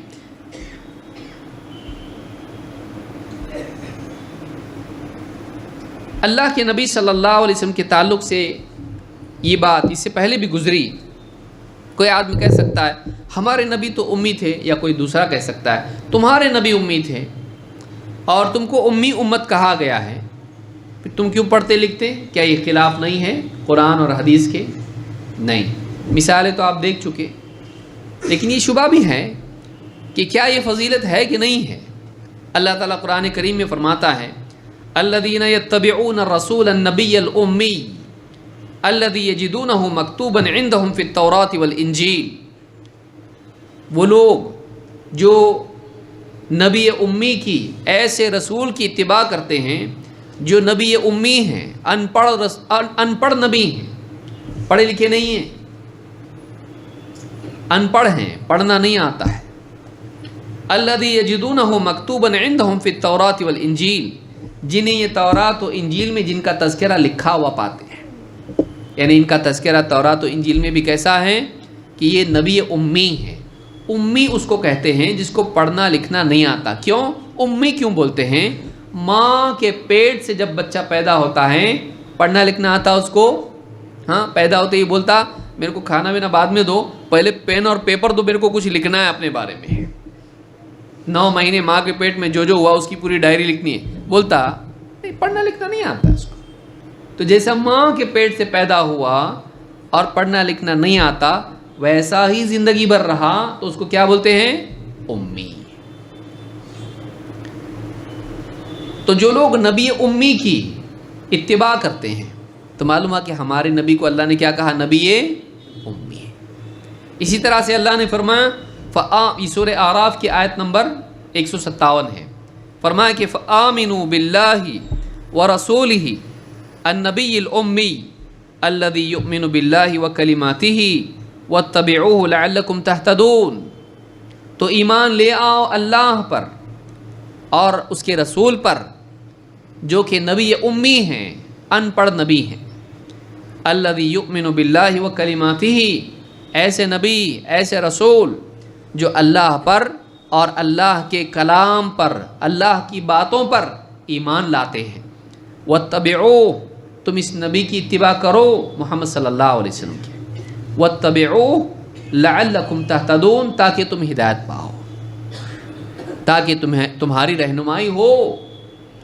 سورۃ الاعراف آیت نمبر 158، 157، 158 دونوں آیتوں میں کیا کہا گیا؟ نبی صلی اللہ علیہ وسلم کو آپ کیسے نبی ہیں؟ نبی امی، ان پڑھ، پڑھے لکھے نہیں۔ تو یہ کیا کمال نہیں ہے؟ تو پھر ہم کیوں نہیں پڑھے لکھے ان پڑھ رہے ہیں؟ کیوں اللہ تعالیٰ نے آپ کو امی رکھا؟ اللہ تعالیٰ قرآن کریم میں فرماتا ہے وَمَا كُنْتَ تَتْلُو مِن قَبْلِهِ مِن كِتَابٍ وَلَا تَخُطُّهُ بِيَمِينِكَ إِذًا لَارْتَابَ الْمُبْطِلُونَ سورۃ العنکبوت آیت نمبر 48۔ اے نبی، آپ اس سے پہلے کسی کتاب میں سے پڑھتے نہیں تھے۔ آپ کا حال یہ تھا کہ اس سے پہلے آپ کسی کتاب سے پڑھنے والے نہیں تھے، اور ولا تخطہ بیمینک، اور نہ اپنے دائیں ہاتھ سے آپ لکھتے تھے۔ اس سے دائیں ہاتھ سے لکھنے کی فضیلت بھی معلوم ہوتی ہے۔ ولا تخطہ بیمینک اذن لارتاب المبطلون، اگر ایسا ہوتا کہ آپ کو پڑھنا لکھنا آتا تو جھوٹ گھڑنے والے شک میں پڑ جاتے ہیں۔ مبطلون جو باطل میں پڑے رہتے ہیں، ایسے لوگ کیا کرتے؟ شک میں پڑ جاتے واقعی اللہ کے نبی ہیں کہ پھر تورات اور انجیل سے کاپی کیا انہوں نے، وہاں سے پڑھ کے دعویٰ کر دیا نبی ہونے کا۔ جو بھی بول رہے ہیں، قصے بتا رہے قرآن میں، اور جو بھی باتیں پیش کر رہے ہیں، کہیں سے کاپی کر کے تو نہیں لائی۔ تو لوگوں کو شک ہوتا کہ کیا انہوں نے کہیں سے نقل کر لیا یہ سارا، یا اللہ کی طرف سے آ رہا ہے۔ اللہ نے کاپی کرنے کی چیزیں آپ کو دی ہی نہیں، نہ پڑھنا آتا نہ لکھنا آتا۔ کہاں سے کاپی کیے؟ پڑھنا لکھنا ہی آتا تو کاپی کہاں سے کریں گے؟ اور اس زمانے میں تورات اور انجیل ایسا مارکیٹ میں اویلیبل نہیں تھا، جس کو چاہیے لے لو۔ اس زمانے میں کاغذ بھی بڑی مشکل سے ملتا تھا۔ تو اس زمانے میں تورات اور انجیل خاص ان کے جو عیسائیوں کے اور یہودیوں کے رہنما اور عالم ہوا کرتے تھے، ان کے پاس بڑی مشکل سے ایک کاپی ہوا کرتی تھی۔ یہ نہیں کہ ہر آدمی کے پاس ہو۔ اسی لیے عرب بھی جب کچھ مشکلات پیش آتی ان کو، تو یہود و نصارہ کے پاس جاتے، ان کے عالموں کے پاس، بتاؤ ہم کو صحیح کیا ہے، اور وہ فیصلے ان کے کرتے تھے۔ تو یہ نہیں تھا کہ بائبل یا تورات اور انجیل جس کو ہم کہتے ہیں یہ ہر ایک کے پاس تھا۔ ایسا بھی نہیں تھا کہ کاپی کر لی، جلدی بتا جلدی بتا۔ وہ خاص لوگوں کے پاس تھا۔ اگر کسی کے پاس سے وہ کاپی کی ہوتی آپ نے، وہ بتا دیتا میرے سے کاپی کیے۔ کوئی بولا ایسا کھڑا ہو کے؟ نبی صلی اللہ علیہ وسلم کی پوری زندگی میں 23 سال میں کوئی ایک آدمی ایسا کھڑا ہوا جس نے کہا کہ میرے پاس آئے تھے اور نوٹ کر کے اور وہاں پڑھ کے سنا رہے، قرآن بنا کے پیش کر رہے؟ کوئی بولا ایسا؟ عجیب ہے نا۔ یہ خود اس بات کی دلیل ہے کہ ہسٹوریکل ایویڈنس ایسا ہے ہی نہیں، تاریخی شہادت ایسی نہیں ہے کہ کسی کے پاس تورات تھی اور اس نے آپ صلی اللہ علیہ وسلم کو کچھ دیا ہو کہ آپ اس میں سے کاپی کرو، اور بعد میں آ کے بولا ہو کہ میں نے دیا تھا۔ نہیں ہوا ایسا کبھی۔ ایک شخص تھا، کان کھڑے ہو گئے نا، ہاں، ایک شخص تھا ورقہ، لیکن جیسے ہی جا کے بتایا حضرت خدیجہ نے کہ ان کو ایسا ایسا ہوا، فرشتہ آیا، دبایا، ایسا پڑھ، دبایا، پڑھ، دبایا، پڑھ، اقرا بسم ربک الذی خلق، اور یہ ڈر رہے ہیں، جان کا خوف ہو رہا ہے، کیا ہے معلوم نہیں، سمجھ میں نہیں آ رہا ایسا کیسا ہوا، کیونکہ ایکسپیکٹیشن تھا ہی نہیں ایسا کچھ کہ میرے ساتھ ایسا ہوگا۔ کہا کہ یہ وہی فرشتہ ہے جو موسیٰ کے پاس آیا تھا۔ بجائے یہ کہنے کے کہ لو یہ کاپی لو، اس میں سے کرتے جاؤ، نہیں، انہوں نے خود کہا کہ یہ کون ہے؟ یہ خود نبی اور رسول ہیں، اور ان کے پاس وہی فرشتہ ہے جو کس کے پاس آیا تھا؟ موسیٰ علیہ السلام کے پاس۔ اور کاش کہ میں اس وقت زندہ ہوتا جب انہیں ان کی قوم ان کے علاقے سے نکالتی، کہ میں مدد کرتا ان کی۔ الٹا وہ فالو کرنے والے بنے، یہ نہیں بولے کہ میرے پاس نالج ہے، کاپی کرنا ہے تو کرو، بلکہ انہوں نے کیا کہا؟ میں ان کا ساتھ دیتا۔ تو انہوں نے فوراً مان لیا کہ یہ نبی اور رسول ہے۔ یہ نہیں کہا کہ کسی سے کاپی کیا، کیونکہ ان کو معلوم تھا یہ جو بات بول رہے ہیں وہ معمولی بات نہیں، ایسی بات کوئی پیش نہیں کرتا ہے، اور آپ سچے ہیں، آپ کی تاریخ پوری زندگی بھر کی تھی کہ آپ کبھی جھوٹ نہیں بولتے ہیں۔ پہلا خطبہ جب آپ نے دیا صفا پہاڑی پر، اور آپ نے پوچھا اگر میں تم سے کہوں لشکر پیچھے تیار ہے حملے کے لیے، کیا بولنا ہے تم لوگوں کا؟ پہاڑ کے پیچھے، پہاڑ کے دامن میں اگر میں کہوں کہ لشکر ہے حملے کے لیے تیار ہے، تم کیا کہو گے؟ کہا کہ ہم نے کبھی آپ سے جھوٹ سنا ہی نہیں۔ قوم نے کیا بولی؟ ما جربنا علیک الا صدقا، ہم کو آپ سے جھوٹ کا کبھی ایکسپیرینس نہیں ہے۔ تو معلوم ہوا کہ آپ اتنے سچے مانے جاتے تھے کہ جب آپ پیش کر رہے بول رہے ہیں کہ فرشتہ آیا تھا اور اللہ کا کلام ہے، پھر ماننے میں رکاوٹ کیا ہے؟ لیکن وہ لوگ آپ کو نہیں جھٹلاتے تھے، آپ کی بات کو جھٹلاتے تھے۔ یہ بات ایسی کڑوی ہے کہ مان نہیں سکتے تو آپ کا انکار کر دیں گے۔ سارے معبودوں کو چھوڑنے کی بات ہے، کیسا چھوڑنا؟ پوری ہماری دکانداری اسی پر قائم ہے، وہ چھوڑ دیے تو ہم کہیں کے نہیں رہتے، مجاور بن کے بیٹھے ہوئے ہیں، سارا ہمارا اس کے اوپر ہی کمائی ہے۔ اگر مان لیں گے یہ غلط ہے، یہ شرک ہے، تو سارا معاملہ کیا ہو جائے گا؟ چوپٹ ہو جائے گا، ساری سرداری ہم سے چھین لی جائے گی، اور جو دینی سرداری ہمارے ہاتھ میں آج ہے وہ محمد صلی اللہ علیہ وسلم کے ہاتھ میں چلی جائے گی۔ کعبہ کے متولی بن کے بیٹھے ہوئے ہیں، اور شرک اور کفر پھیلا ہوا ہے، اللہ کے گھر کو بتوں سے بھر دیا ہے۔ اگر ہم لوگوں نے مان لیا ان کی بات کو، ان کے انڈر میں چلنا پڑے گا، نہیں مان سکتے۔ تو یہ معاملہ تھا۔ اللہ نے کہا اگر آپ پڑھے لکھے ہوتے، آپ پڑھنے والے ہوتے، آپ لکھنے والے ہوتے، شک کرنے والے کیا کرتے؟ شک کرتے۔ تو کسی کے دل میں شک نہیں آنا، اس کے لیے اللہ رب العالمین نے آپ کو کیسا رکھا؟ امی۔ یاد رہے گا یہ سورہ العنکبوت کی آیت نمبر 48 ہے، جس میں اللہ نے وجہ بتائی کہ محمد صلی اللہ علیہ وسلم امی کیوں تھے۔ اسی طرح سے عربوں میں اکثریت ان پڑھ تھی، اور سب سے پہلے اللہ نے آپ کو عربوں ہی میں بھیجا، پھر عربوں کے ذریعے سے ساری دنیا میں پیغام پہنچا۔ اللہ کے نبی صلی اللہ علیہ وسلم تھوڑے نہ سارے علاقوں میں گئے، چائنا میں، افریقہ میں، امریکہ میں، یورپ میں، کینیڈا میں گئے اللہ کے نبی صلی اللہ علیہ وسلم؟ نہیں گئے۔ آپ بیسیکلی کس کے پاس بھیجے گئے تھے؟ عربوں کے پاس، کیونکہ آپ عربی بولتے تھے، اور اللہ کا قاعدہ یہ ہے وَمَا أَرْسَلْنَا مِن رَسُولٍ إِلَّا بِلِسَانِ قَوْمِهِ لِيُبَيِّنَ لَهُمْ، ہم نے جو بھی رسول بھیجا قوم کی زبان میں بھیجا تاکہ بات ان کے لیے واضح کر دیں۔ تو آپ عرب تھے، آپ کو کس کے پاس بھیجا گیا؟ عربوں کے پاس، لیکن آپ ساری انسانیت کے لیے بھی تھے۔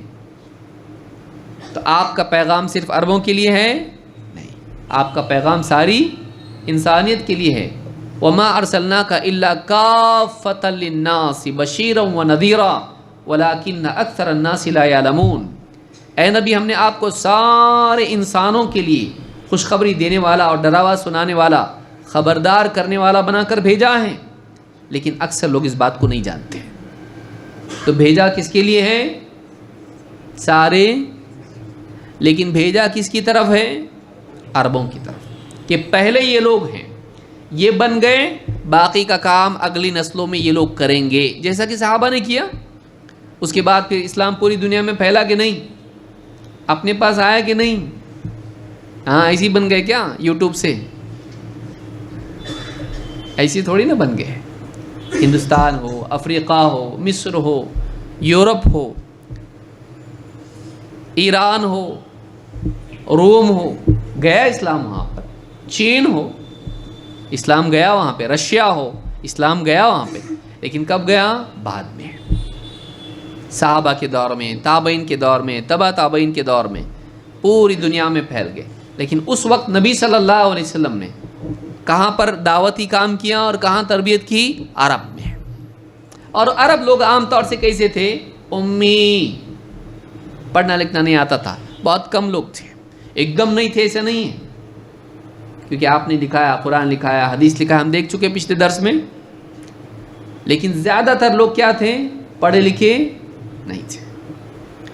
اللہ تعالیٰ قرآن کریم میں فرماتا ہے هو الذی بعث فی الامیین رسولا منہم یتلو علیہم آیاتہ ویزکیہم ویعلمہم الکتاب والحکمہ وإن كانوا من قبل لفی ضلال مبین وآخرین منہم لما یلحقوا بہم وهو العزیز الحکیم۔ سورۃ الجمعہ آیت نمبر 2-3۔ اللہ نے فرمایا وہی اللہ ہے جس نے امیوں کے درمیان انہی میں سے ایک رسول بھیجا۔ کس کے درمیان؟ امیوں میں۔ امی کون؟ ان پڑھ لوگ، عرب کے لوگ۔ تو امیوں میں کیا بھیجا؟ انہی میں سے ایک رسول بھیجا، عربوں میں عرب کو بھیجا، جو کیا کرتا ہے؟ یتلو علیہم آیاتہ، جو اللہ کی آیتیں ان کو پڑھ کے سناتا ہے، ویزکیہم، اور انہیں برے عقائد اور برے اخلاق سے پاک کرتا ہے، ان کی تربیت کرتا ہے، ویعلمہم الکتاب والحکمہ، اور انہیں کتاب و حکمت کی تعلیم دیتا ہے، انہیں کتاب و حکمت کی تعلیم دیتا ہے۔ کتاب قرآن، حکمت سنت، کتاب و سنت کی تعلیم دیتا ہے۔ وَإِن كَانُوا مِن قَبْلُ لَفِي ضَلَالٍ مُبِينٍ، حالانکہ اس سے پہلے ان سب کا حال یہ تھا کہ وہ کھلی گمراہی میں پڑے ہوئے تھے۔ کون؟ عرب کے لوگ۔ وَآخَرِينَ مِنْهُمْ لَمَّا يَلْحَقُوا بِهِمْ، اور ان کے بعد آنے والے ہیں کچھ اور لوگ بھی، ان کی طرف بھی رسول بنا کر بھیجا جو ابھی آ کے ان سے ملے نہیں۔ وَهُوَ الْعَزِيزُ الْحَكِيمُ، اور اللہ تعالیٰ بڑا زبردست ہے، غلبے والا ہے، حکمت والا ہے۔ تو اس میں کس کی طرف رسول بنا کر بھیجا؟ صرف عربوں کی طرف نہیں۔ وَآخَرِينَ مِنْهُمْ لَمَّا يَلْحَقُوا بِهِمْ، اور ان کی طرف بھی رسول بنا کر بھیجا ہے جو ان کے بعد آنے والے ہیں، جو ابھی ان سے ملے نہیں۔ تو یہ نہیں کہ کوئی آدمی کہے بھائی صرف عربوں کے لیے نبی بنا کر بھیجے گئے، نہیں، ان کے لیے پہلے درجے میں تھے، لیکن آپ کی رسالت کیا ہے؟ ساری انسانیت کے لیے، جو ابھی نہیں آئے ان کے لیے بھی ہے۔ سوال ہی پیدا ہوتا ہے کہ نبی امی، امت امی، کائے کو پڑھنا لکھنا؟ پڑھنا لکھنا کیوں؟ ایک اور حدیث ہے جس میں اس امت کو امی کہا گیا ہے، اور بعض منکرین حدیث اس حدیث کا انکار کرتے ہیں۔ کیوں انکار کرتے ہیں؟ سمجھ میں نہیں آتا ان کو۔ ابن عمر رضی اللہ تعالیٰ عنہ سے روایت ہے، وہ نبی صلی اللہ علیہ وسلم کا فرمان نقل کرتے ہیں کہ آپ صلی اللہ علیہ وسلم نے فرمایا انا امۃ امیہ لا نکتب ولا نحسب، ہم ایک امی امت ہیں، ان پڑھ امت ہیں، لا نکتب، نہ ہم لکھتے ہیں، ولا نحسب، اور نہ ہم حساب کرتے ہیں۔ حدیث کہاں کی ہے؟ بخاری میں بھی ہے اور مسلم میں بھی ہے۔ ہوئے کہ نہیں اپن گناہ گار؟ ہاں، ہم امی امت ہیں، ہم نہ لکھتے ہیں اور نہ حساب کرتے ہیں۔ آپ لکھتے کہ نہیں لکھتے؟ حساب کرتے نا دکان کا، گھر کے بل کتنا بھی آتا ہے۔ پھر اب یہ حدیث کچھ لوگوں نے کہا یہ حدیث صحیح نہیں ہو سکتی۔ کیوں؟ کیونکہ قرآن میں حساب بتایا گیا نا، ہم کو گنتی ہم کو پوری مل رہی ہے، کتنے آسمان، کتنی زمین، کتنے دن موسیٰ علیہ السلام طور پر گئے، کتنا کیا ہوا، کتنی عدد تھی، کتنے فرشتے نازل ہوں گے، کیلکولیشن تو ہے قرآن میں۔ اور ہم کو میراث کے احکام بھی دیے گئے، اس کا اتنا، چھٹا حصہ کس کا، آدھا حصہ کتنا، مرد کا کتنا، بیٹے کا کتنا، بیٹی کا کتنا، کیلکولیشن قرآن میں ہے۔ اور ہم کو یہ بھی کہا گیا ہے کہ قرض کے معاملات آپس کے ہیں تو اس کو کیا کر لو؟ لکھ لو۔ تو لکھنے کا بھی عمل قرآن میں ملتا ہے اور حسابات بھی قرآن میں ملتے ہیں۔ یہ حدیث صحیح نہیں ہو سکتی کیونکہ قرآن کے خلاف ہے کہ نہیں؟ آدھی حدیث دکھتی ہے، پوری حدیث نہیں دکھتی ہے۔ یہاں پر جو آیا ہے کہ ہم امی امت ہیں، نہ لکھتے ہیں نہ حساب کرتے ہیں، آگے کا حصہ بتاتا ہے کہ واقعی بات کیا ہے۔ آگے آپ نے کہا الشہر ہاکذا وہاکذا وہاکذا وعقد الابہام فی الثالثہ۔ آپ نے کہا ہم امی امت ہیں، نہ لکھتے ہیں نہ حساب کرتے ہیں، مہینہ ایسا ہوتا ہے، ایسا ایسا اور ایسا۔ کیا ہوا یہ؟ ہاں 29 گنتی آ رہی کہ نہیں؟ اور کہا والشہر ہاکذا وہاکذا وہاکذا یعنی تمام 30، اور کہا کہ اور مہینہ ایسا بھی ہوتا ہے، ایسا ایسا اور ایسا۔ کتنے ہوئے؟ کہ ہم ان پڑھ امت ہیں، ہم لکھتے نہیں حساب کرتے نہیں۔ ستارے کہاں ہیں؟ ہاں نکشتر میں کیا چل رہا ہے؟ یہ جو حسابات ہیں اور یہ جو حسابات لکھنے کی بات ہے یہ ہم نہیں کرتے۔ لیپ ایئر، کیلکولیشن، چاند کدھر ہے، سورج کدھر ہے، اماوسیا، پورنیما، یہ جو حسابات ہیں جو نجومیوں کے حساب ہوتے ہیں، جو نجومیوں کے حساب ہوتے ہیں وہ حساب ہم کرتے؟ ہم لوگ سیدھے سادھے ان پڑھ لوگ ہیں، یہ لکھا پڑھی چاند کی ہم لوگ کرتے نہیں۔ ہم کو دو ہی چیز آتی، یا تو ایسا 3 بار کر کے تیسرا ایسا، یا تو پھر تینوں بار ایسا، یا تو 29 یا پھر شارٹ اینڈ سویٹ سمپل۔ ہمارا معاملہ مہینے کا ایسا ہے، لیکن دوسرے لوگ کیا کرتے تھے؟ نجومی لوگ حساب کرتے تھے، یہ ایسا چاند ادھر ہے، کل ادھر رہے گا، ایسا رہے گا، ویسا رہے گا، اتنا اتنا۔ وہ جو حسابات ہیں سورج کے حسابات، اس کے حساب سے کیلکولیٹ کرنا پڑتا، اور فروری میں 4 سال میں کیا کرنا پڑتا ہے؟ 1 دن۔ یہ جو کیلکولیشنز ہیں ہمارے پاس نہیں چلتے ہو۔ ہمارا مہینہ سیدھا سادہ بھولا بھالا، یا تو 29 والا یا پھر 30 والا، ایک دم بھولا بھالا ہے کہ نہیں؟ کوئی ٹینشن نہیں ہم کو۔ اگر چاند دکھ گیا 29 کو تو 29 کا مہینہ، اگر 29 کو نہیں دکھا تو 30 کا۔ جنوری ہے ہمارے ہاں 31 کا جنوری ہے کیا؟ اور فروری ہے کیا؟ 28 کا۔ ہمارے پاس 28 کا فروری بھی نہیں اور 31 کا جنوری بھی نہیں، ہمارے پاس کیا؟ یا تو 30 یا پھر 30۔ تو آپ نے سیدھا سیدھا ہاتھ سے گنتی، تو گنتی ہے کہ نہیں ہے؟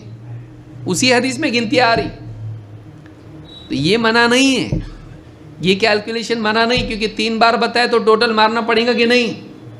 تو کیلکولیشن تو آ گیا نا، 10 10 10 کتنا ہوا؟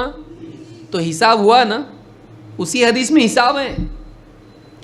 لیکن یہاں پر کیا ہے؟ کون سا حساب نہیں؟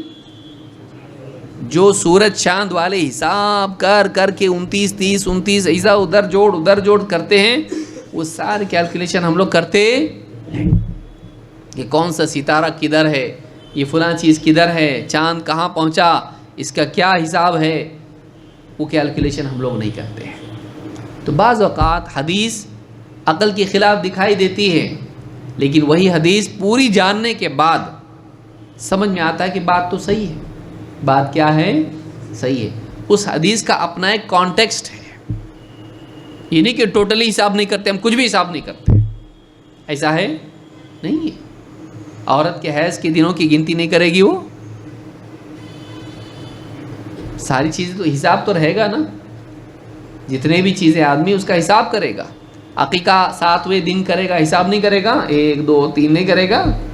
قرض دینا لینا ہے، کتنے گئے کتنے بچے، نہیں کرے گا حساب، تو کیسے نہیں کرے گا؟ حساب تو ہے، اور لکھنا بھی ہے۔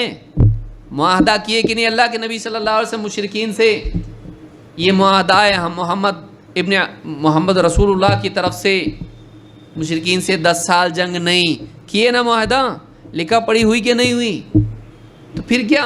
لکھنا بھی ہے، حساب بھی ہے، کیونکہ 10 سال کا معاہدہ، 10 سال کی گنتی ہے کہ نہیں، حساب ہے کہ نہیں، کتنے گئے کتنے بچے، حساب ہوگا کہ نہیں ہوگا؟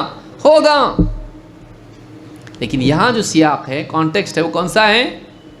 چاند سورج کی دنوں کی وہ جو گنتی ان کی کر کے اس کے بعد وہ مہینہ طے کرتے تھے، یہ گنتی ہمارے پاس نہیں ہے۔ ہمارے پاس مہینہ دو ہی طرح سے رہتا، یا تو 29 کا یا پھر 30 کا۔ ہماری گنتی سمپل ہے، ہمارا حساب آسان ہے۔ تو منکرین حدیث، یہ حدیث بخاری میں کتاب الصوم حدیث نمبر 1913 اور مسلم کتاب الصیام حدیث نمبر 1080، اور الفاظ مسلم کے ہیں، الفاظ مسلم کے ہیں۔ تو اس حدیث سے بات معلوم ہوتی ہے کہ بظاہر شک پیدا ہوتا ہے کہ شاید اسلام میں پڑھنا لکھنا اور حساب کرنا کیا ہے، میتھس بھی منع ہے اسلام میں اور لٹریسی بھی منع ہے نا؟ ہاں بول رہے کچھ لوگ، ہاں گھر کو گئے ہوئے یہ لوگ سب۔ اسلام میں پڑھنا لکھنا بھی منع اور حساب بھی منع ہے کہ نہیں؟ ایسا حدیث میں منع ہے نا؟ نہیں، یہ کس حساب کے بارے میں بات ہو رہی ہے؟ جو نجومی لوگ کرتے ہیں، جو ایسٹرالوجی والے کرتے ہیں، ایسٹرالوجی والے کرتے ہیں، وہ حسابات ہمارے پاس نہیں ہے۔ تو کبھی کبھی ایسا لگتا ہے کہ حدیث یہ کیسی بات ہوئی، لیکن وہ حدیث صحیح ہوتی ہے، وہ حدیث غلط ہوتی نہیں۔ آپ کو ایسی ایک حدیث سناتا، حدیث میں ہے کہ الاذنان من الراس، دونوں کان سر میں ہیں۔ آدمی یہ بھی کوئی بولنے کی بات ہے، میرا دل نہیں بولتا یہ حدیث ہوگی۔ اللہ کے نبی ایسی اوٹ پٹانگ بات نعوذ باللہ نہیں کریں گے، یہ کوئی بولنے کی بات ہے؟ کان سر میں ہے حدیث، لیکن ایسی صحیح ہو سکتی ہے ایسی حدیث؟ ہاں ہو سکتی کہ نہیں ہو سکتی؟ اب آپ تیار ہو گئے، ہاں جلدی نہیں بول رہے۔ یہ حدیث صحیح حدیث ہے، لیکن اس کا سیاق اناٹمی نہیں ہے، فزیولوجی نہیں ہے، انسان کے جسم کا معاملہ اس میں نہیں بتایا جا رہا ہے، اس میں وضو کا معاملہ بتایا جا رہا ہے۔ اب سمجھ بتی سل گئی نا؟ الاذنان من الراس، کان بھی سر ہی میں سے ہیں۔ ہاتھ پاؤں کیا کرتے، منہ کیا کرتے وضو میں؟ دھوتے کہ نہیں؟ دھوتے۔ اور سر کا کیا کرتے ہیں؟ کان دھوتے ہیں کیا مسح کرتے ہیں؟ ہاں دھوتے نا، کان ایک دم پانی ڈال کے اچھا لوٹے سے دھوتے۔ کان کو کیا کرتے؟ ہاتھ انگلیاں بھگو کے کیا کرتے؟ پونچھتے انگلیوں کو، گیلی انگلی یعنی کان کو گیلی انگلیوں سے، اس کو کیا کہتے ہیں؟ مسح۔ سر کا بھی کیا کرتے ہیں؟ کان کا بھی کیا کرتے ہیں؟ مسح۔ تو کان سر میں ہے کا مطلب جو سر کے ساتھ سلوک ہونے والا ہے وہی کیا ہوگا؟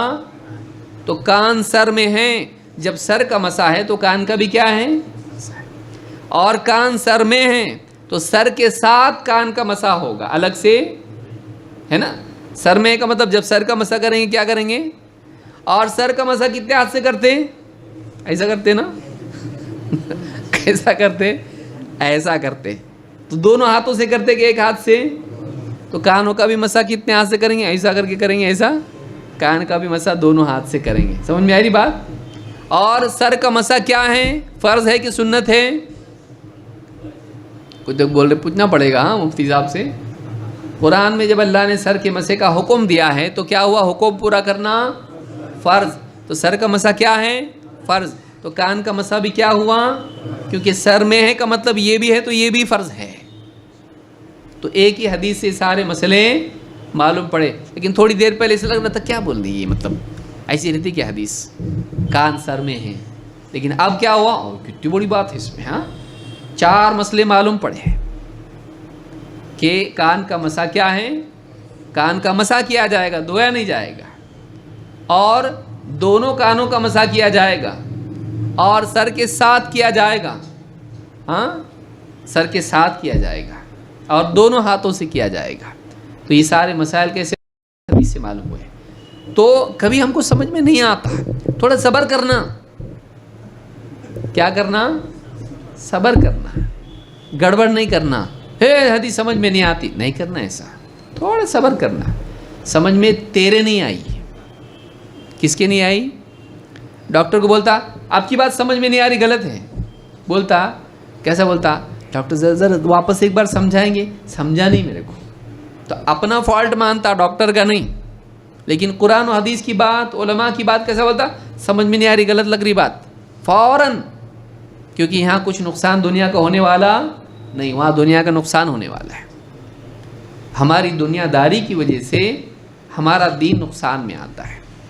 تو بعض حدیثیں سمجھ میں نہیں آتی ہے, ہم کو کیا کرنا چاہیے, سمجھدار سے پوچھنا چاہیے. وہ فوق کل ذی علم علیم, ہر جانکار سے اوپر ایک جانکار ہے. ٹھیک ہے تیرے پاس عقل ہے, مانا ہم نے, قسم مت کھا, ہے عقل تیرے پاس, لیکن تیرے پاس وہ نور نہیں ہے, وہ فہم نہیں ہے. ابھی آنکھ رہ کے بھی نہیں دکھتا, ایسا ہوتا کہ نہیں ہوتا؟ اگر لائٹ گئی اور چلنے بولتے سنبھال کے جا, میرے پاؤں پہ پاؤں مت دے, بولتے نا.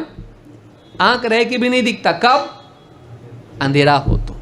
معلوم ہے کہ آنکھ دیکھ سکتی ہے لیکن اجالا نور نہیں ہے. تو ہمارے پاس عقل آنکھ کی طرح ہے, وحی کا نور اگر نہیں ہے تو نہیں دکھے گا. قرآن و سنت کا علم اگر نہیں ہے نہیں دکھے گا. وہ سمجھ ہمارے پاس بھی ہونا چاہیے. علماء سے پوچھنا چاہیے, علماء سے پوچھنا چاہیے, صبر کرنا چاہیے, گڑبڑ جلد بازی نہیں کرنا چاہیے. والعجلۃ من الشیطان, جلد بازی شیطان کی طرف سے ہے. فیصلہ کرنے میں جلدی کرنا نہیں, صبر سے, سکون سے, سوچ سمجھ کے فیصلہ کرنا زندگی میں, تو آدمی کامیاب ہوتا ہے. یاد رکھیں گے. اللہ تعالی ہم سب کو سمجھ عطا فرمائیں اور قرآن و سنت کا علم حاصل کرنے کی توفیق عطا فرمائیں. آنے والے درس میں مزید اس بارے میں کچھ باتیں دیکھیں گے, اور یہ بھی دیکھیں گے کہ موجودہ تعلیمی نظام کی کمی کیا ہے. جو ماڈرن ایجوکیشن سسٹم ہے, ساری چیزیں تو نہیں دیکھیں گے, تین چیزیں اس میں ہم دیکھیں گے جو خطرناک ہیں, جس کی اصلاح کی ضرورت ہے. اور اسی کے ساتھ ہم دیکھیں گے کہ پڑھنے کی اہمیت دین میں کتنی ہے. مزید ہم دیکھیں گے دنیاوی علوم کے اعتبار سے کیا فوائد اس کے ہیں. تو لٹریسی کی اہمیت کیا ہے, اس کو مزید ہم دیکھ کے پھر ماڈرن ایجوکیشن میں کیا کمیاں رہ جاتی ہیں ہمارے انسٹیٹیوشنس میں, ان چیزوں کو ہم دیکھیں گے تاکہ بات ہماری مکمل ہو جائے. اللہ تعالی ہم سب کو سمجھ عطا فرمائیں اور قرآن و سنت کا علم حاصل کر کے اس پر عمل کرنے کی توفیق عطا فرمائیں. اقول ھذا واستغفر اللہ لی ولکم. ابھی